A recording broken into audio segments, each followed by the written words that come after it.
Hola, ¿qué tal? Muy buenas tardes, ya tardes, bienvenidos, bienvenidas a una conferencia más de la Cátedra Encíclica Francisco y Madero.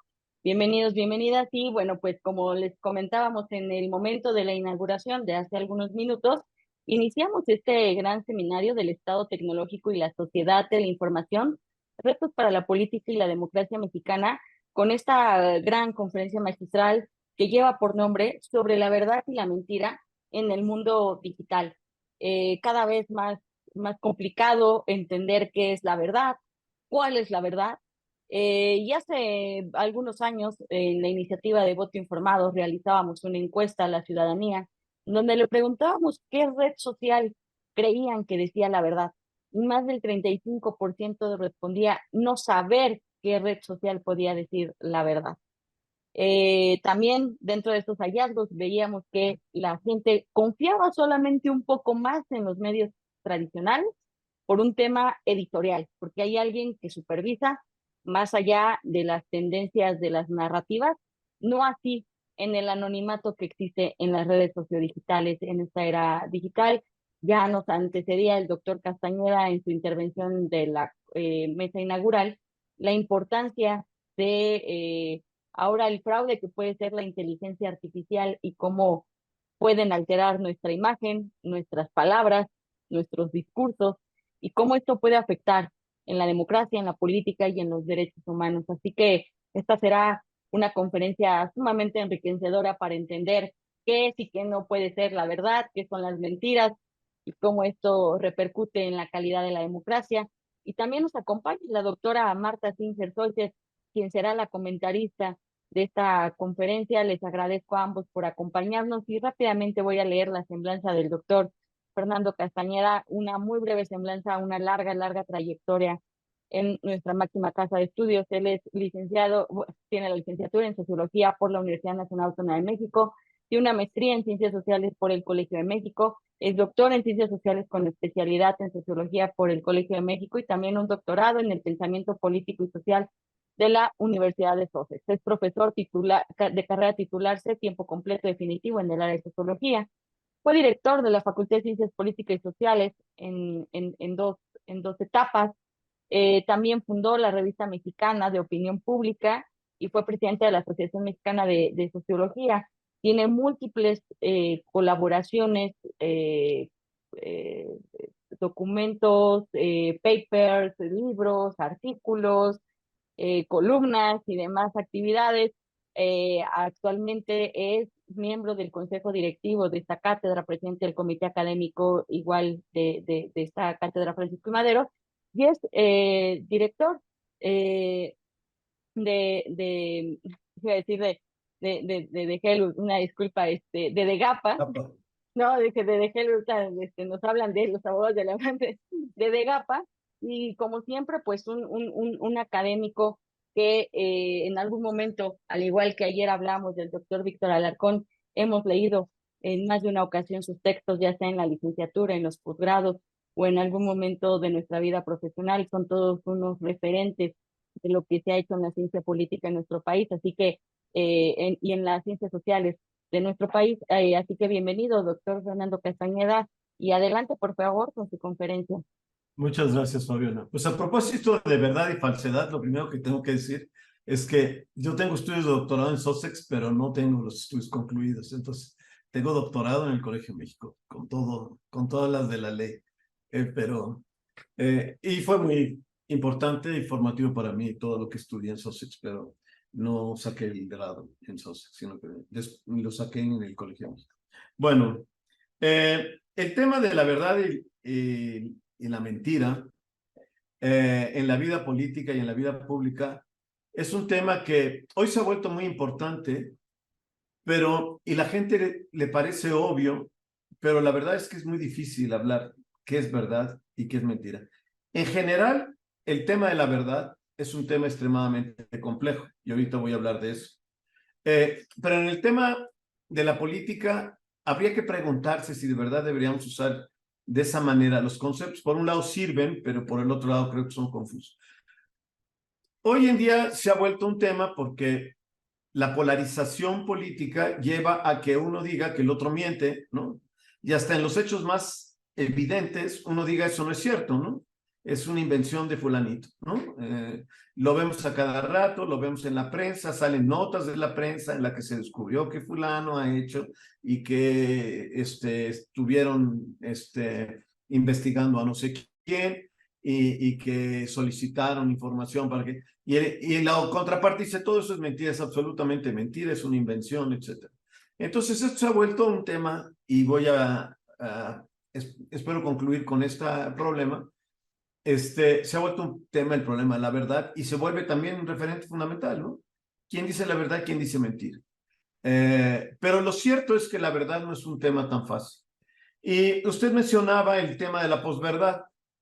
El tema de la posverdad es un tema que a mí me gusta trabajar, empezar con el concepto de posverdad cuando hablamos de estos problemas, porque se volvió un tema y mucha gente lo sigue usando. En realidad, fue hace 7 años que el diccionario Oxford lo hizo el vocablo del año. Si yo digo, a mí me parece que el concepto de posverdad es confuso, no faltó alguien que alguna vez me dijo, entonces están confundidos los del diccionario Oxford. No, el diccionario Oxford tiene cosas como, por ejemplo, brujas, fantasmas, espíritus en el diccionario, y no porque los que hicieron el diccionario creyeran que hay fantasmas, brujas, espíritus. Son parte de los vocablos y en la metodología que usa y lo explica el diccionario de Oxford cuando habla de que se vuelve el concepto del año.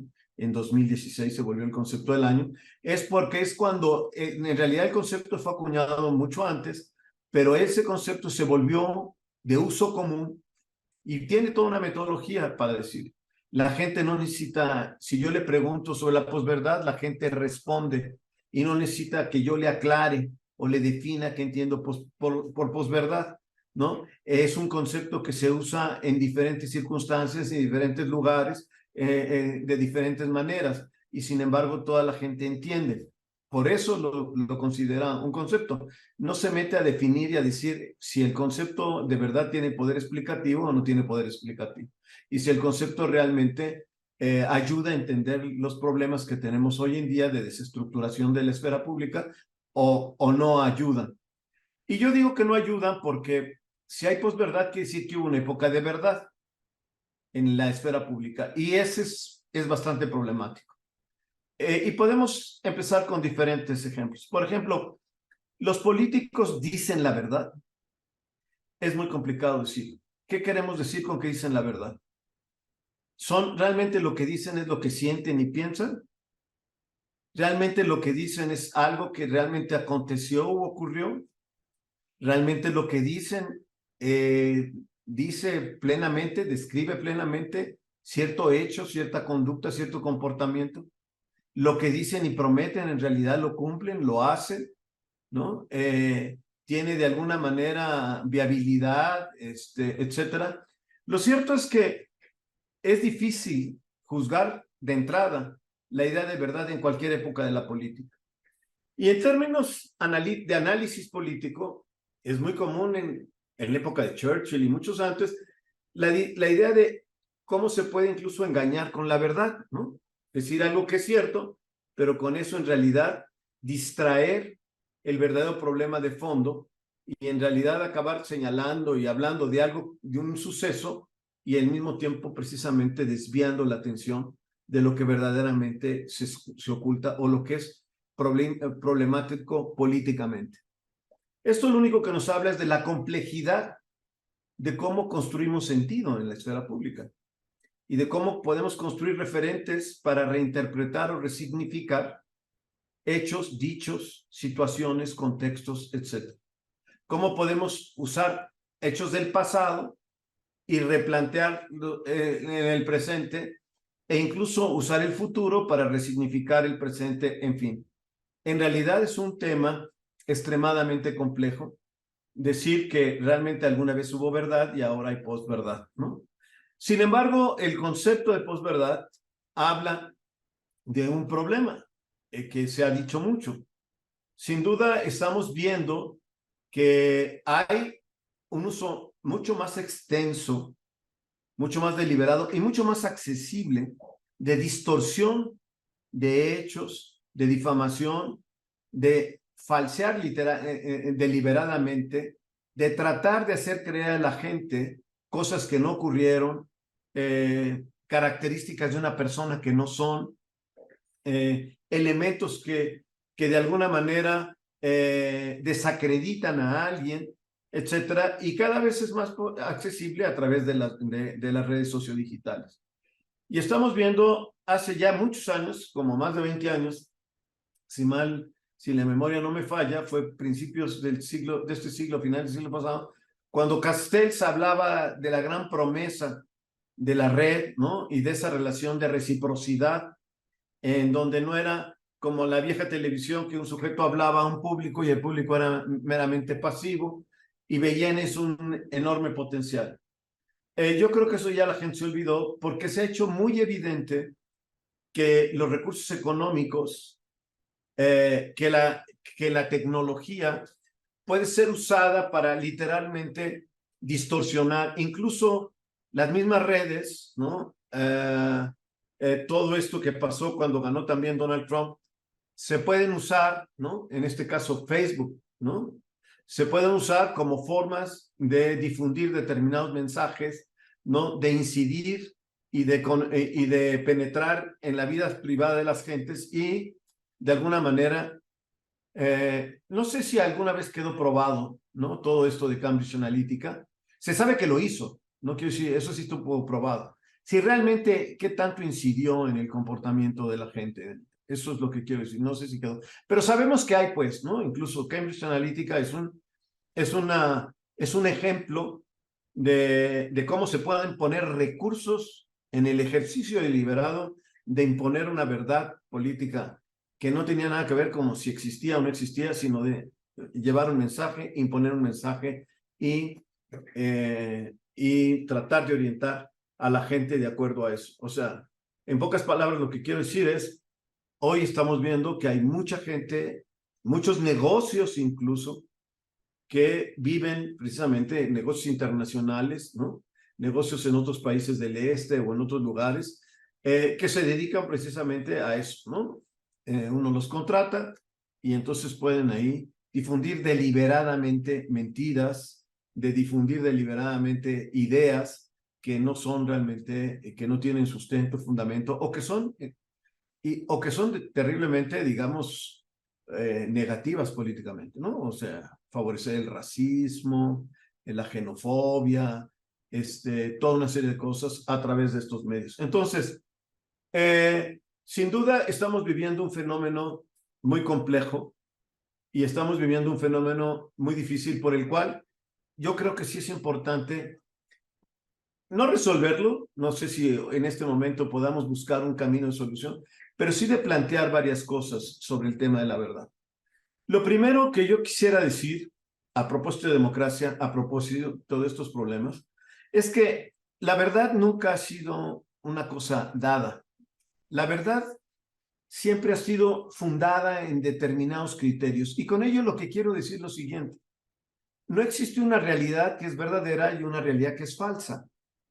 La verdad se construye y yo la construyo, yo establezco una, digámoslo así, una línea y digo, si esto ocurre, entonces es verdadero. Si esto no ocurre, pues no es verdadero.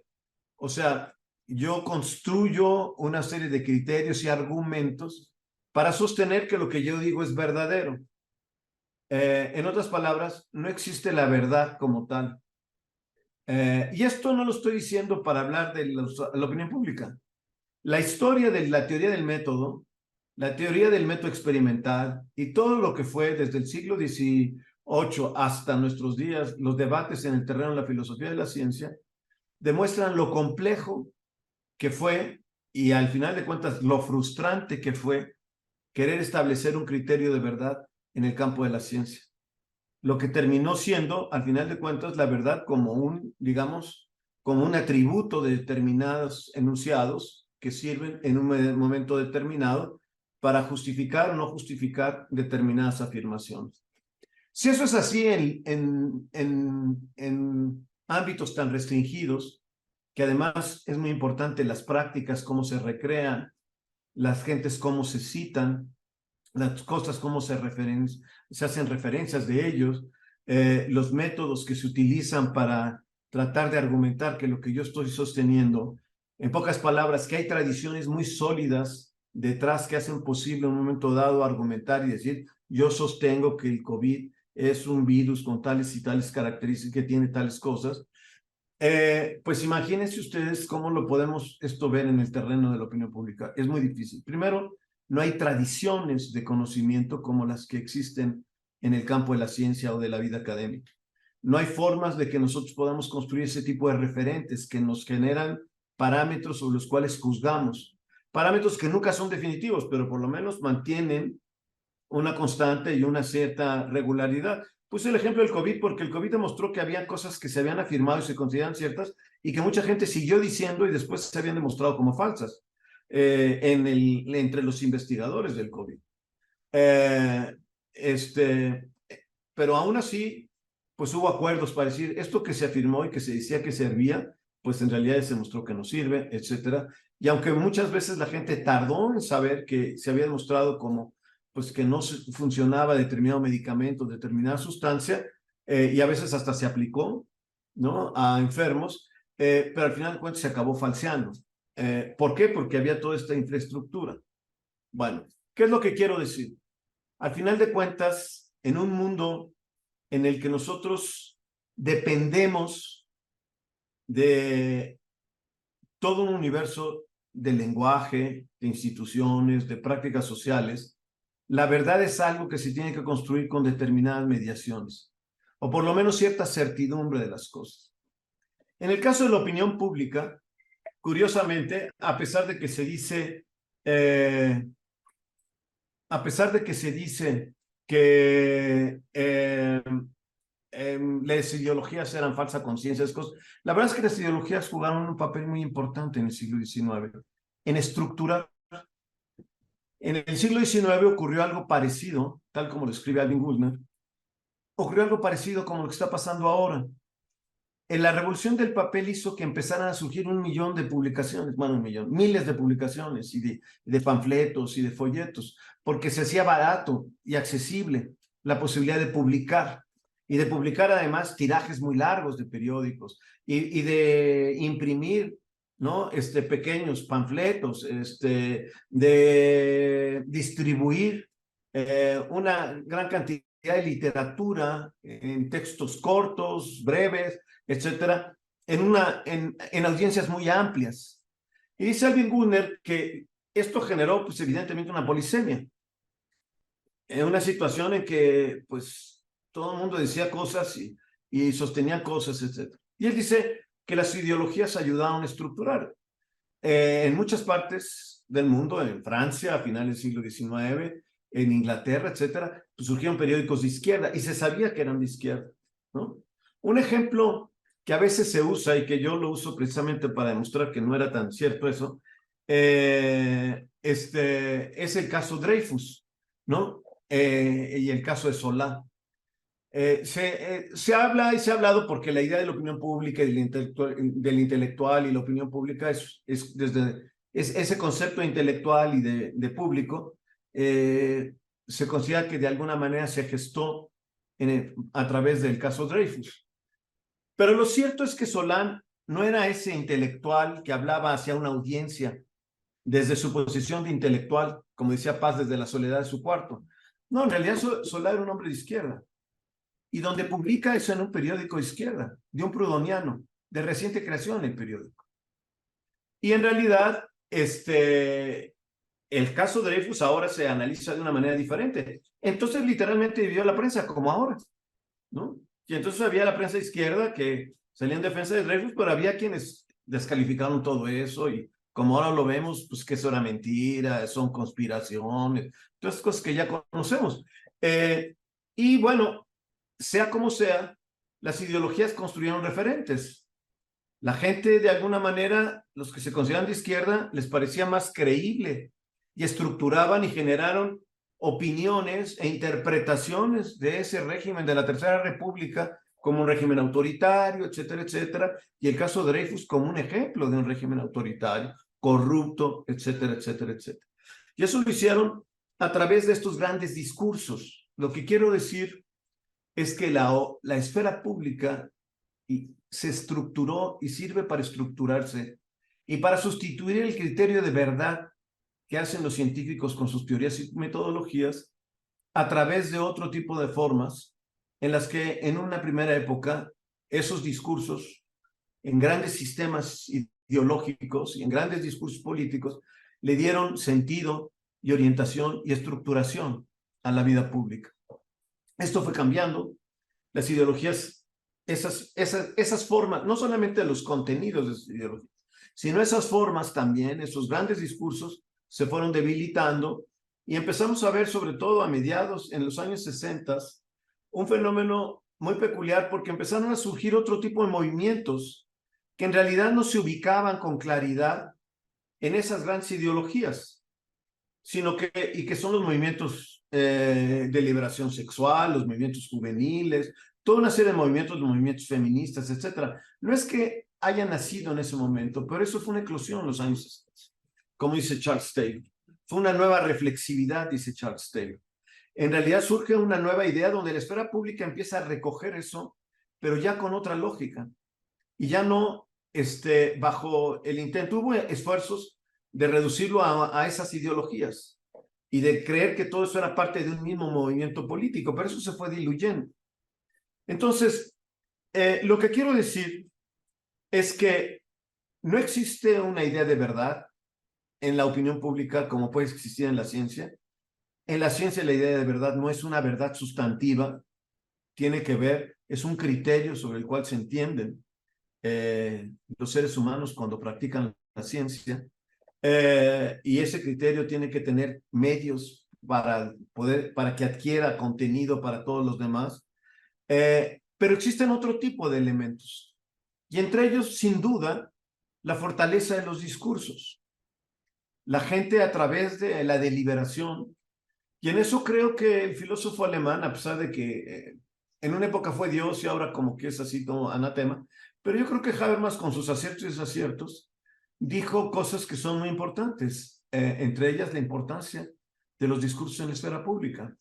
Y otro sociólogo que era su crítico comparte eso, que se llama Luhmann, y comparten esa idea.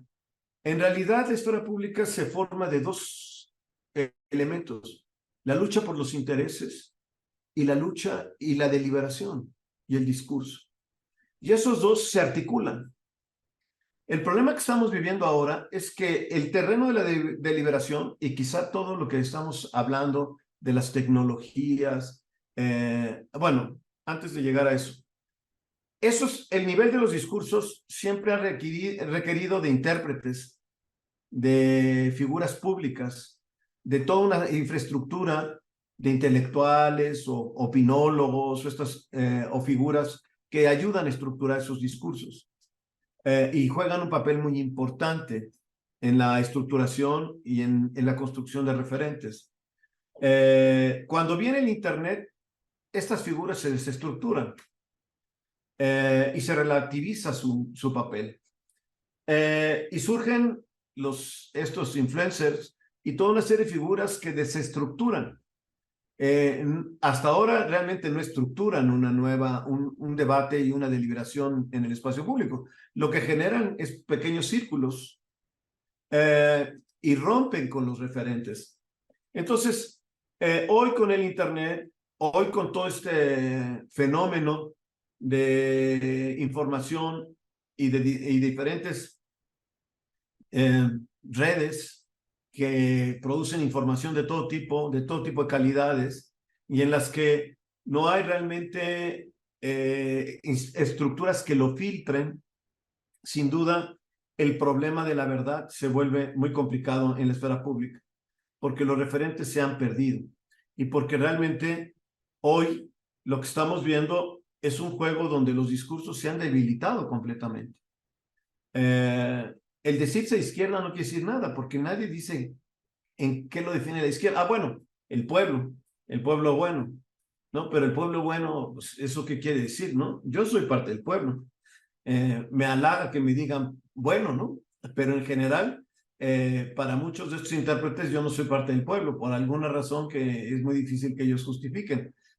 Entonces, el problema realmente es que no hay un discurso ni discursos que hoy planteen y traten de darle fundamento a a estas propuestas y que estructuren la vida política y la vida pública y que hagan de este juego de intereses, pues le den viabilidad y visibilidad, sean medios, que ese es el punto.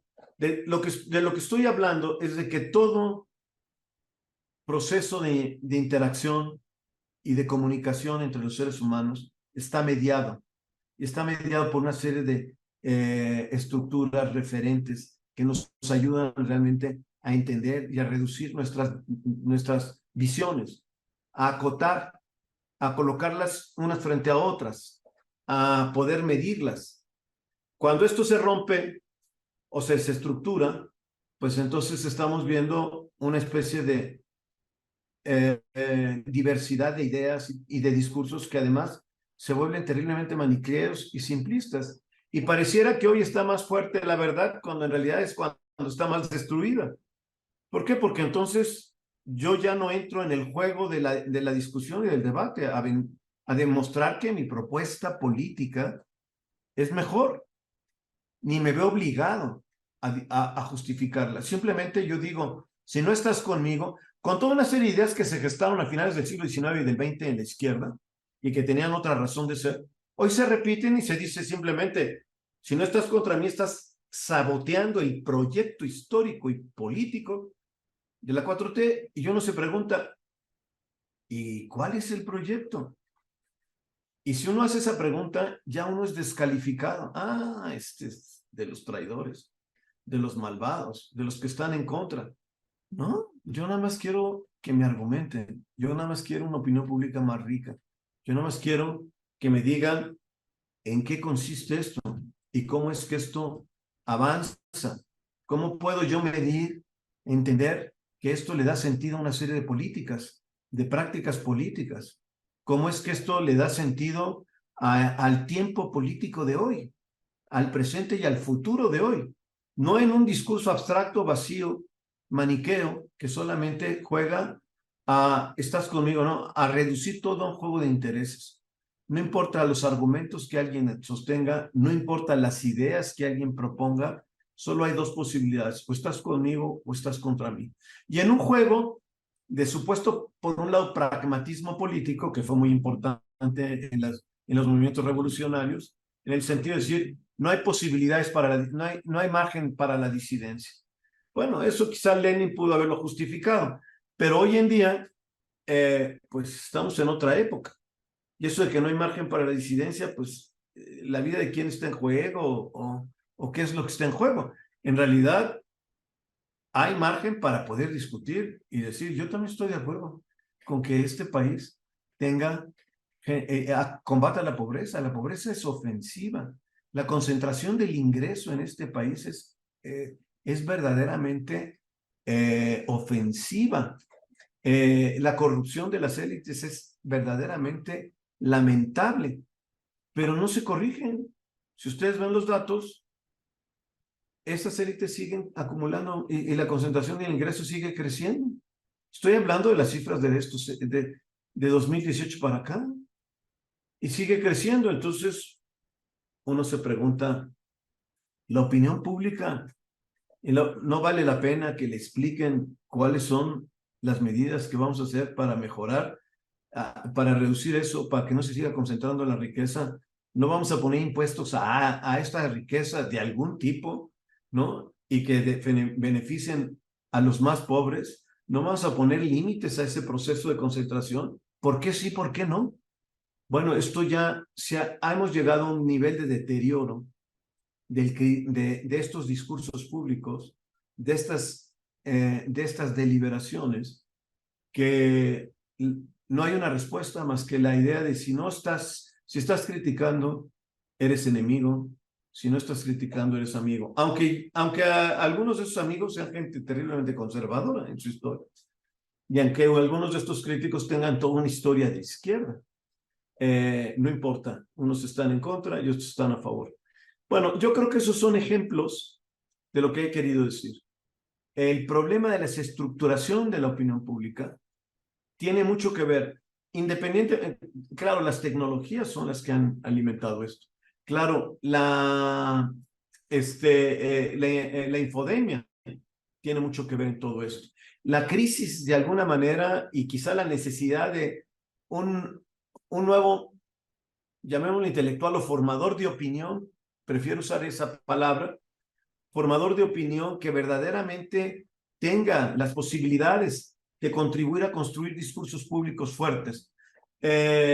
Necesitamos reestructurar en el contexto de lo que hoy vivimos la opinión pública, la otra cara para seguir a Luma, ¿no? O sea, la cara de la liberación y la cara de los intereses, y que estos dos juegos, el juego de los intereses y de la deliberación, encuentren de alguna manera su correspondiente, ¿no? De tal manera que el juego de los intereses adquiere rostro y podemos evaluarlo. ¿Verdadero o falso? No sé, pero podemos evaluarlo.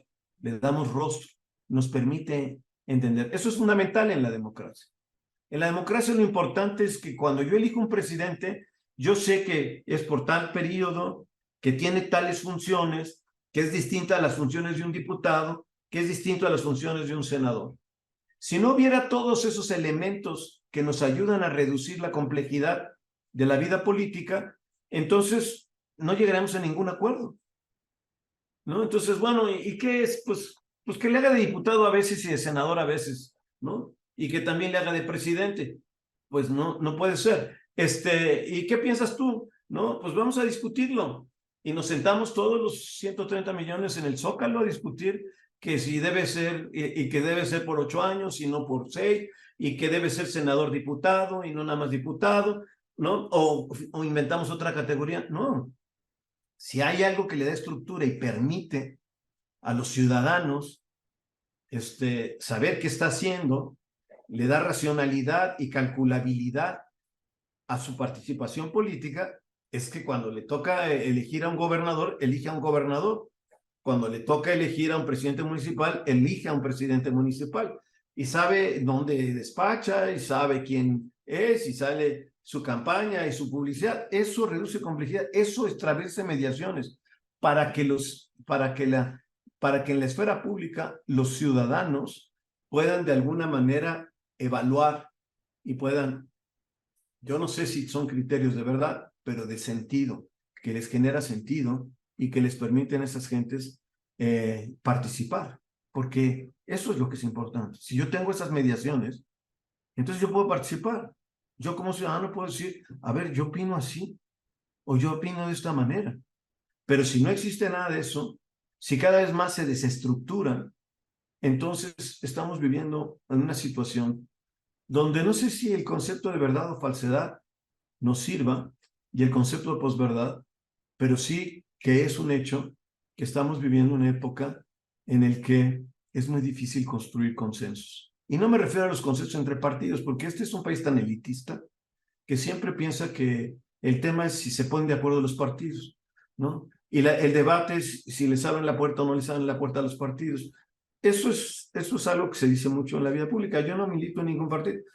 Esa no es mi preocupación. Mi preocupación es si tanto partidos como medios de comunicación, como gente que estructura la opinión pública, de verdad le da elementos y herramientas a cualquier ciudadano común a poder juzgar eso que se está discutiendo y debatiendo en la esfera pública.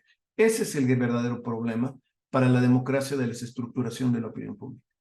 ¿Cuánto realmente de lo que hoy se escucha y circula en la esfera pública sirve para que un ciudadano norme su criterio y tenga elementos para poder participar?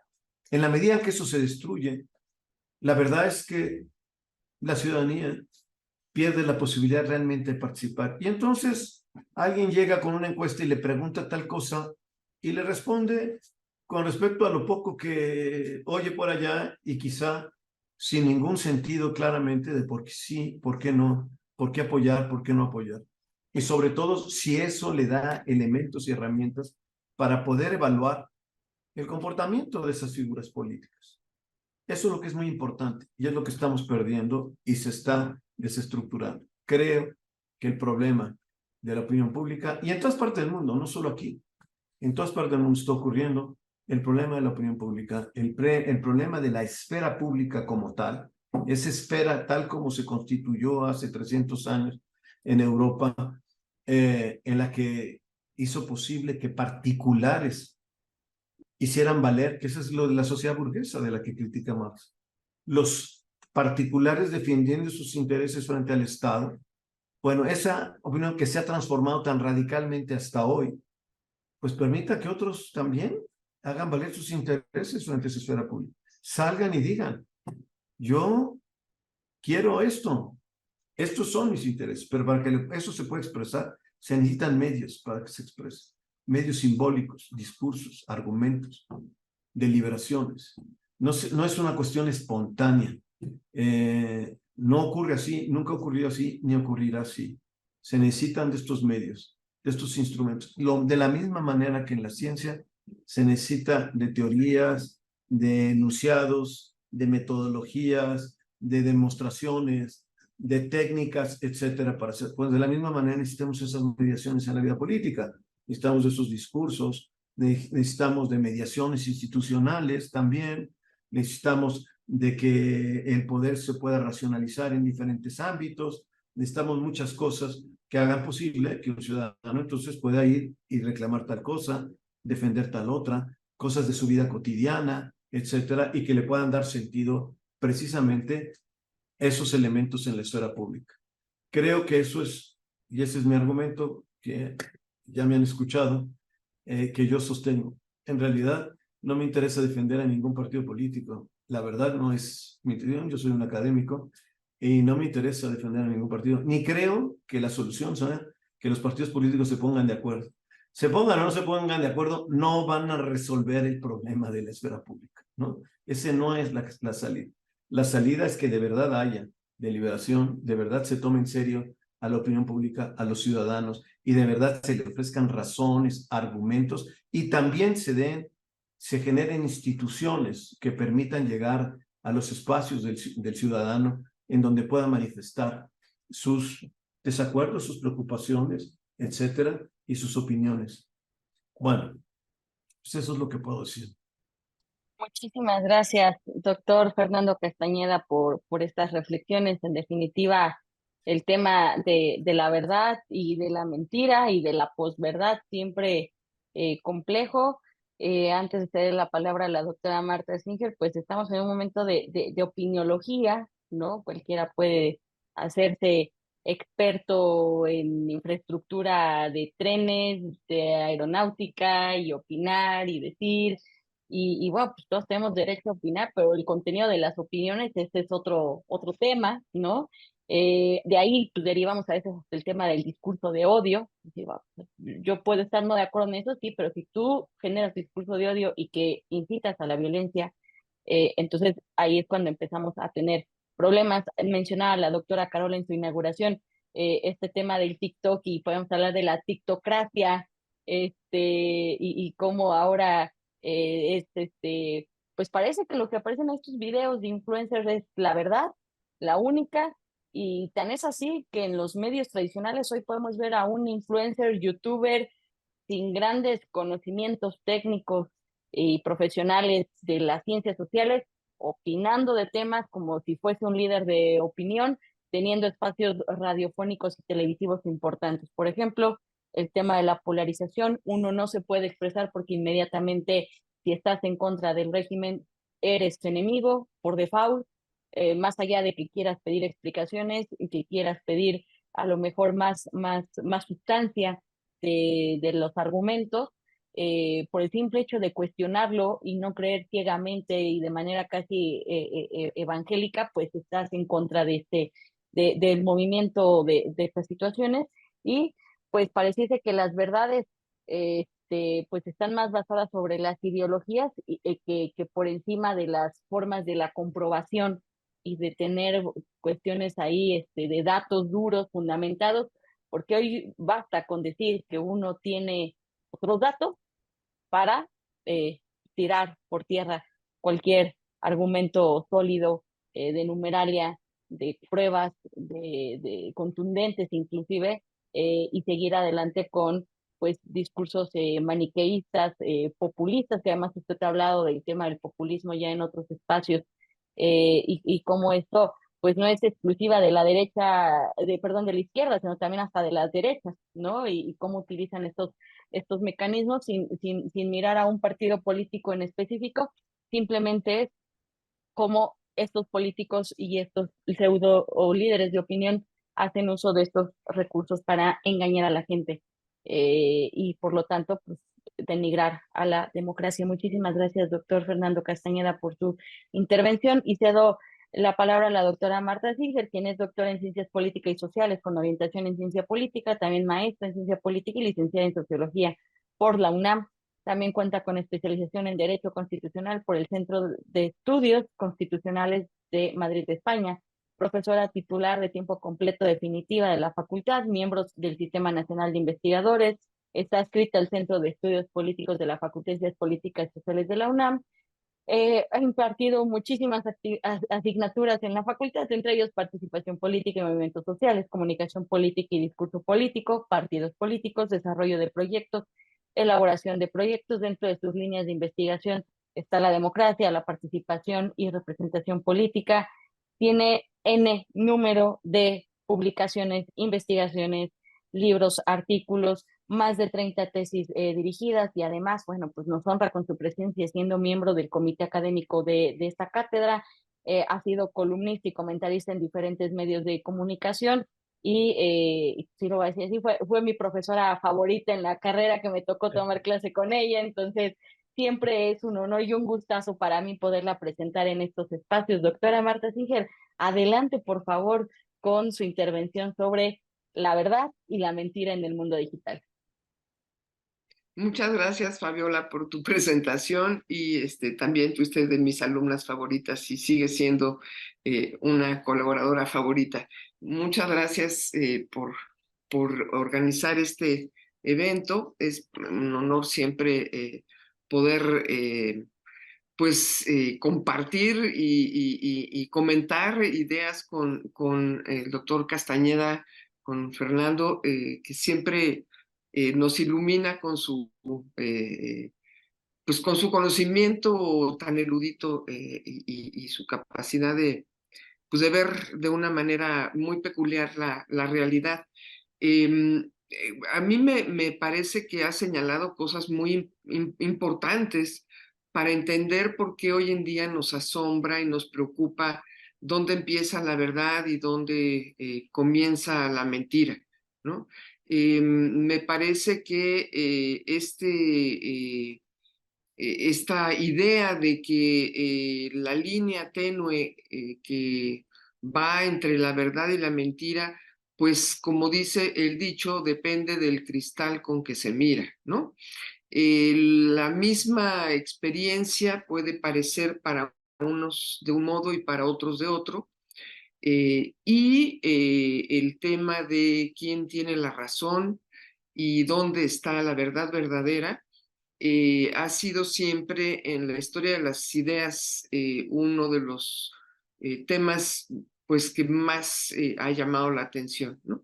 Ahí están los estudios de Foucault, que habla de la construcción de la verdad, de justamente la dimensión del poder para definir lo que es verdad y lo que es mentira, ¿no? Cómo ubicarse en ese cristal desde donde se mira para decidir lo que es cierto y lo que no es cierto, qué es lo que me conviene, qué es lo que no me conviene. Y en todo caso, ¿cómo puedo descubrir? Y eso también lo señalaban ya pues desde los textos pues, clásicos de Marx, ¿no? ¿Cómo puedo descubrir debajo de lo que miro lo que realmente está determinando lo que miro, ¿no? La diferencia entre la superficie y la esencia de las cosas. Nada más ilustrativo que cortar una fruta, ¿no? Tenemos una cáscara que por lo general es bastante fea, y dentro tenemos un producto que generalmente es muy sabroso, ¿no? Un jugo de naranja es mejor que comerse la cáscara, comer una manzana sin piel es más sabroso, salvo algunos que otras cosas, lo de adentro es mejor que lo de afuera, ¿no? Bueno, esta reflexión que hace Fernando sobre el criterio con el cual vamos a decidir lo que es de lo que no es, tiene también que ver con esa capacidad, esa libertad para informarnos, esa pluralidad para comunicarnos y esa capacidad que podemos construir para normar nuestros criterios. A medida que las sociedades son menos educadas, pues menos criterios para decidir entre lo que es y lo que no es, salvo por la pura experiencia empírica, ¿no? Lo vimos en estos últimos días con la tragedia en Acapulco y en los municipios guerrerenses, en donde pues los medios de comunicación se volcaron para exigir pues algo que era un poco absurdo, que era que se hubiera podido detener el proceso de la naturaleza, ¿no? Y la gente diciendo, no, miren, pues la verdad es que aquí ocurrió algo raro, hasta que habló la ciencia y entonces a la ciencia la tomamos como uno de esos baremos de esos criterios de verdad. Y cuando la ciencia dijo, es que el huracán nunca jamás se había acelerado tan rápido como ocurrió esta vez, entonces le creemos, ¿no? ¿Quiénes son los patrones de veracidad? Solemos seguir creyendo como verdadero que hay una ley de la física que hace que las cosas caigan inevitablemente y que si nos echamos por la ventana nos vamos a romper la cabeza, ¿no?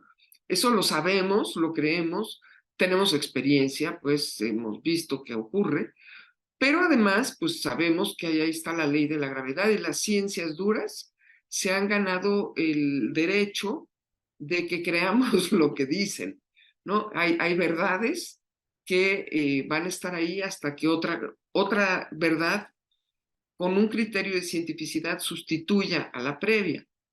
Desafortunadamente, las ciencias sociales no.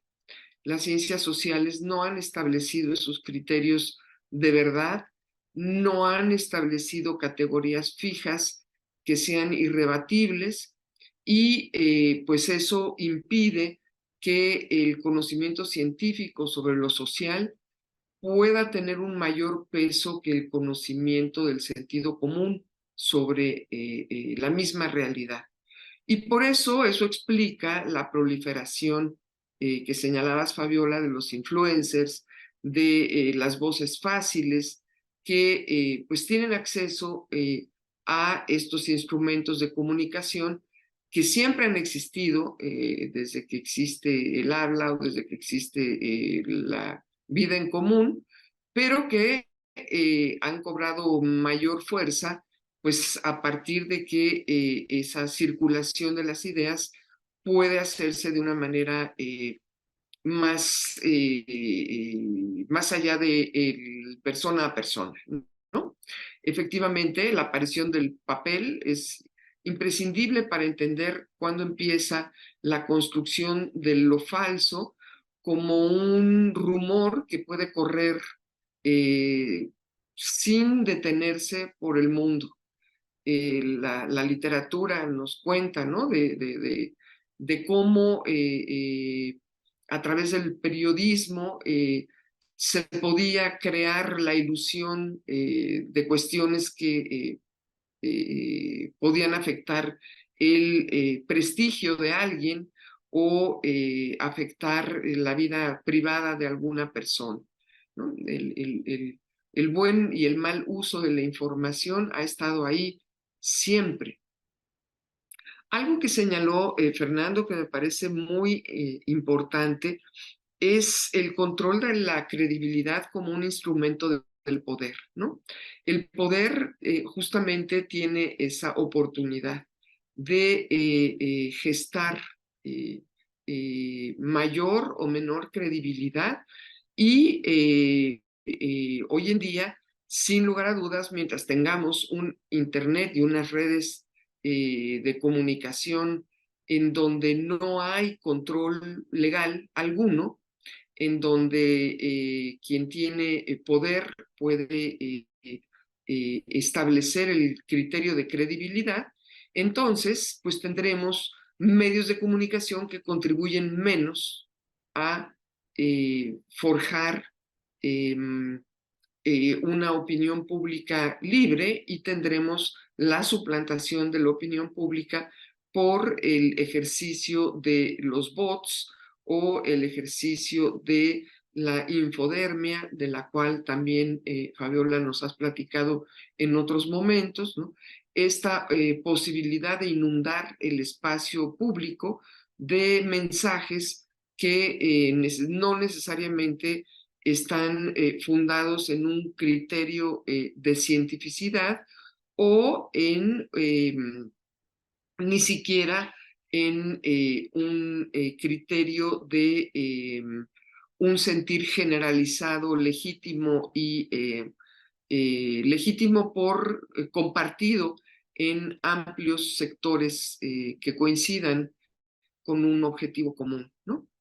Me parece muy importante otro elemento que señaló Fernando cuando decía es importante conocer el rostro de dar visibilidad a los intereses que circulan en ese mundo de ideas que o de mensajes que irrumpen en nuestro espacio público. Y eso también tiene que ver con las normas de la comunicación. Mientras tengamos un periodismo que no tiene dueño, que no tiene cara, que no tiene posición política, mientras tengamos medios masivos de comunicación que son aparentemente neutrales, mientras esperemos que el Internet sea un espacio de libertades y no le pongamos el nombre y el apellido a las grandes compañías que son dueñas de ese mundo, que tienen tras de sí toneladas de dinero que atraviesa por el mundo de la publicidad y demás, entonces, pues difícilmente podemos utilizar nuestro propio criterio político para discernir en qué territorio estamos navegando, ¿no? Si estamos navegando en aguas afines o en aguas no afines a nuestros intereses. Y entonces, pues bueno, eso de conocer el rostro y dar visibilidad a las voces suele ser también uno de los elementos que permiten que se interponga frente a la oportunidad que tenemos de manera individual o en grupos de construir nuestras verdades y se interpongan intereses que pues tardamos a veces en descubrir, ¿no? ¿Cuánto tiempo se tardó en descubrir la verdad detrás del caso de Cassés, ¿no?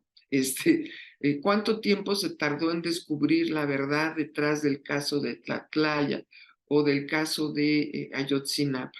Pues depende quiénes son el rostro que da la verdad a esa verdad. Esto quiere decir que hay una deuda de lo que son los espacios que el Estado tiene que regular y sobre los cuales tiene que entregar cuentas a la sociedad, ¿no? ¿Por qué desconocemos quién sube y baja mensajes en las redes? ¿Por qué desconocemos quién pinta y borra bardas en las calles? ¿Por qué desconocemos cuánto dinero se utiliza para las campañas de falsas verdades que pues hasta que nuestra experiencia comunitaria o colectiva logra traspasar por, digamos, esa epidermis y colocarse en la esencia, pues seguimos entonces tomando como reales, ¿no? la televisación de las guerras, ¿no? Me acuerdo cuando la guerra de Irak y que se discutía si aquel, ¿cómo se llama? Tanque, ¿no? Era de a de veras o era un inflable que estaba ahí y que una cámara lo había grabado en un escenario ficticio, ¿no? Para demostrar que Estados Unidos ya había llegado al enemigo, que había se había mezclado en su espacio aéreo y había caído en las Torres Gemelas, ¿no? Es decir, hay un mundo de construcción de la información que está atravesado por el poder y, sin lugar a dudas, mientras el espacio de la libertad social sea pequeño y de la libertad de construir nuestras herramientas para discernir la esencia de la apariencia, pues siga siendo pequeño, seguiremos siendo presas de momentos de construcción de la verdad, donde estemos pues inválidos, ¿no? Sin posibilidad de discutir o proponer una idea diferente, ¿no? Hay un elemento adicional que creo que valdría la pena también meter al debate para otra oportunidad, que es el de los sentimientos, ¿no? Hoy en día se reconoce que los sentimientos no son solamente un espacio que le preocupa a el área de la psicología, de la psiquiatría o de quienes se ocupan de pensar en la mente de las personas, sino que las experiencias sentimentales, ¿no? Importan también en los comportamientos políticos y que es algo de lo que nadie debe de avergonzarse, ¿no? Sentir preferencias se vale y sentir afinidades se vale. Y también entonces la propaganda, pues bueno, se acepta después de medio siglo de que los sentimientos fueron empleados como un eje de la construcción del poder del fascismo, ¿no? Hoy en día ya en las ciencias sociales se comienza a incorporar el tema de los sentimientos y el manejo de los sentimientos como una herramienta de poder y una herramienta para construir también esta debilidad frente a la construcción de el mundo que nos rodea o de los cristales con los que vamos a ver el mundo y desde donde vamos a decidir lo que se vale, lo que no se vale, lo que nos conviene, lo que no nos conviene, lo que se esconde y lo que podemos descubrir que se esconde, ¿no? Nada más escurridizo y nada más,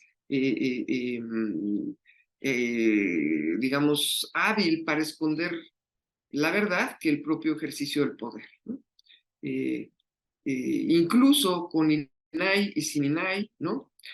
Con organismos públicos para la defensa de la verdad, el Estado siempre tendrá la última palabra para decidir lo que es información que no puede ser del dominio público y que va a conservar y guardar por los siglos de los siglos o hasta que las leyes se transformen para hacer público lo que es conocido, pero es escondido, ¿no? Y bueno, pues hay oportunidades en donde, y justo ese es el espacio de la democracia, ¿no? Construir normas para tener acceso a esas verdades que hasta el Estado tiene derecho a esconder, ¿no? Entonces, bueno, pues es interesantísimo el tema, nos lleva a debates muy, muy importantes y yo creo que los elementos que pone sobre la mesa Fernando para entender que no estamos en un mundo nuevo donde somos presas de manos extrañas que modifican la realidad para hacernos creer cosas que no son, pues eso no es nuevo y que tenemos posibilidad, incluso con esta infodemia y este arribo de mecanismos automáticos para saber qué sí y qué no, tenemos posibilidad de defendernos como grupos, como sociedades, como individuos, como ciudadanos, ¿no? Y también tenemos la oportunidad de escuchar con mucho placer a John Lennon cantar como si estuviera en vivo, gracias a la inteligencia artificial que hoy en día pues nos va a estar nutriendo de pues una nueva manera de entender la verdad, ¿no?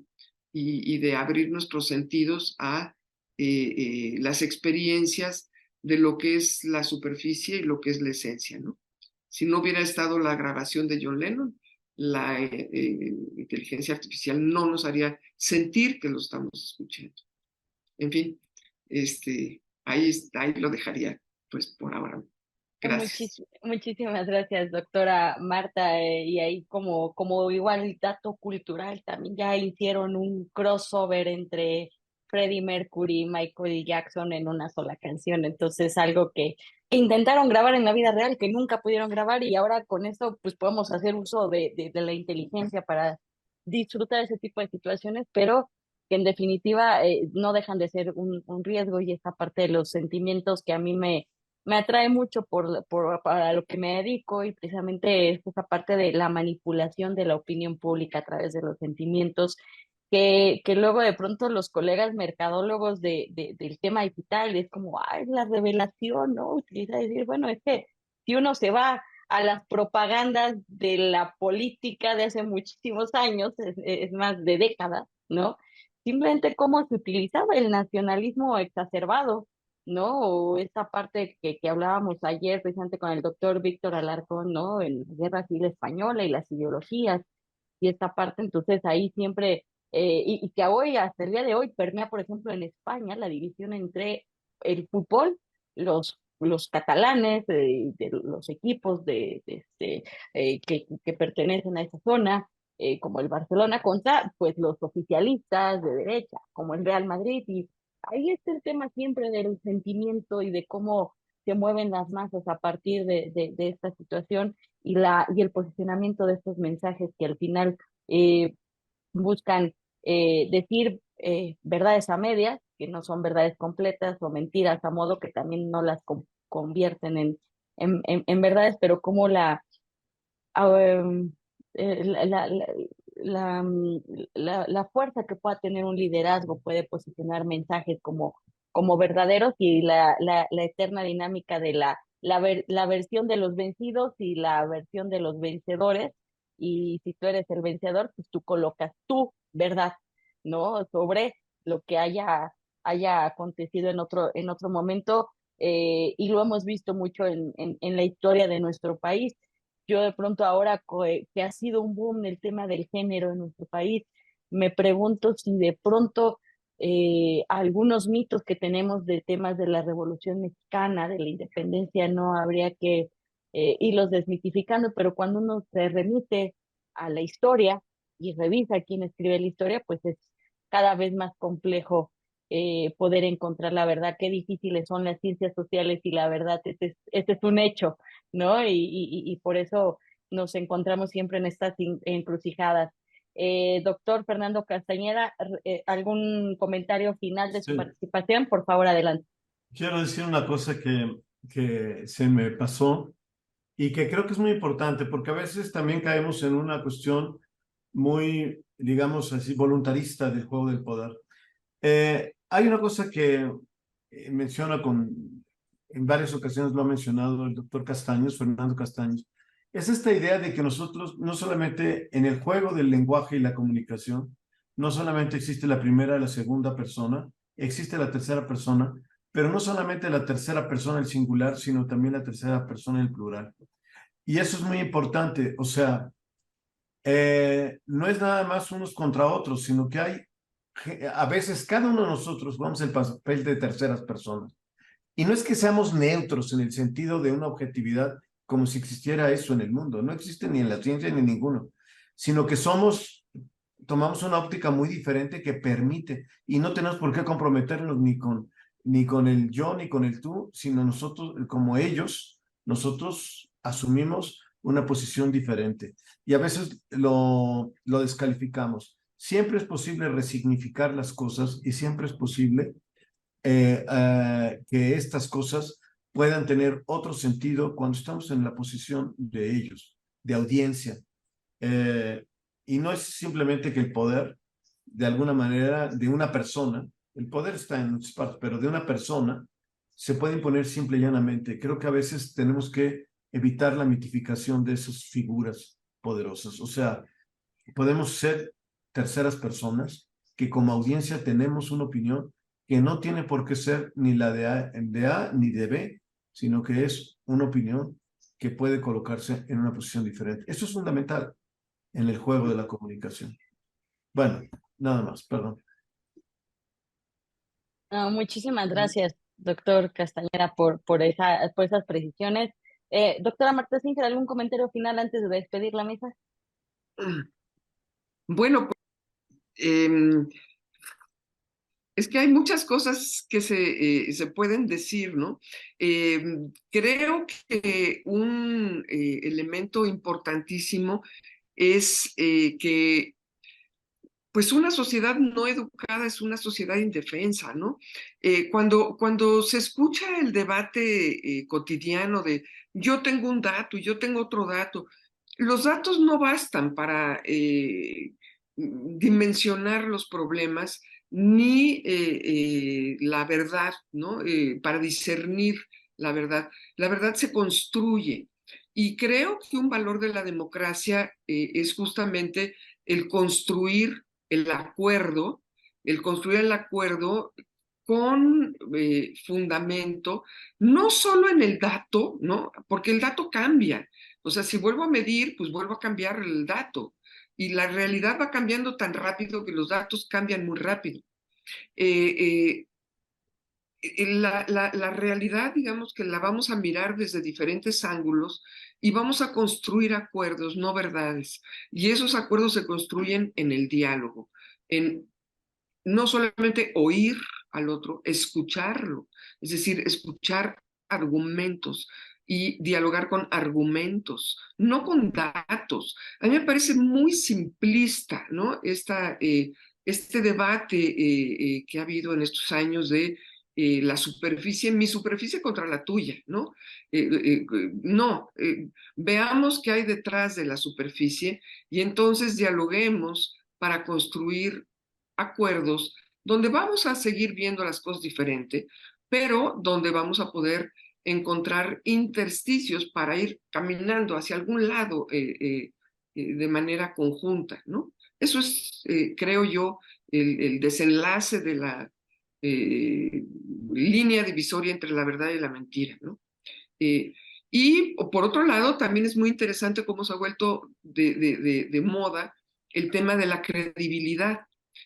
Bueno, hoy en día hay unos equipos muy serios de personas que están estudiando la credibilidad en el mundo, ¿no? El que encabeza Pipa Norris me parece sensacional, con datos, ¿no? Cómo la gente está creyendo o no creyendo, porque también es cierto que el poder se debilita cuando la credibilidad cae, ¿no? Una estación de radio, si pierde credibilidad, pues ya murió. Un producto que se vendía mucho, si pierde credibilidad, dejamos de consumirlo. Y me parece que el tema de la credibilidad es también pues, algo sobre lo cual habría que profundizar y también evitar que la credibilidad solo sea pues yo creo, ¿no? O sea, me parece, hoy me parece y mañana me parece otra cosa, ¿no? La credibilidad es muy relativa. Pero la credibilidad, como decía Fernando, cuando no es solamente yo o tú, sino ellos o nosotros, una tercera persona, pues es una fuerza que es capaz de contraponerse a una imposición poderosa por motivos religiosos, económicos, por motivos de ideas o por motivos de poder de cualquier índole, ¿no?